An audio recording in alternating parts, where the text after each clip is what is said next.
Okay, so a novelty yarn is any kind of yarn with unusual features, structure, or fiber composition.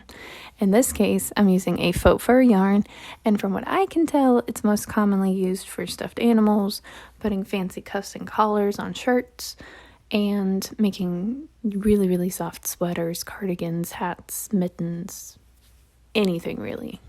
Now, the first time I worked with any kind of novelty yarn, I was working on a squirrel. And for the tail, I had to use an eyelash yarn. And I didn't know what an eyelash yarn was. I had to Google it. And then I couldn't find any of it online because nobody apparently knows how to use eyelash yarn. Or the people that do just don't. And it was intimidating. I'm pretty sure the first 2 rows I unraveled so many times I actually had to cut off that piece of yarn because it just frayed. But I've used it a bunch of times since then, and it turns out it's really not that bad. And because I used to teach, I still have my teaching brain on, when you're learning something and you're trying to figure out, how am I going to be able to teach this to somebody else?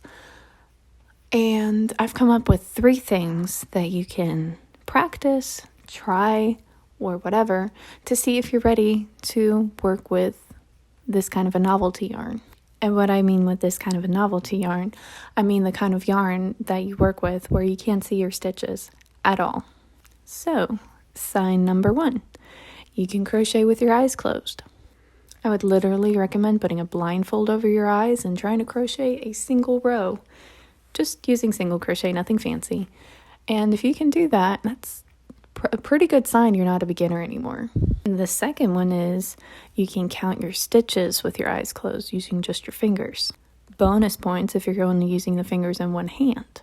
This isn't entirely the same as the first one because what you're testing with this is your ability to feel each individual stitch without being able to see it.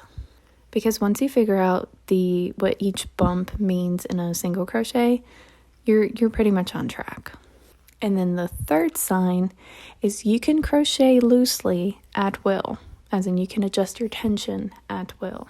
And I say this is important because if your stitches are tight and you're working with this kind of yarn, while the hook will grab the rope piece of the yarn, you still have to pull the fur part through the stitch itself. And if it's too tight, it's going to get stuck and it can actually get knotted up.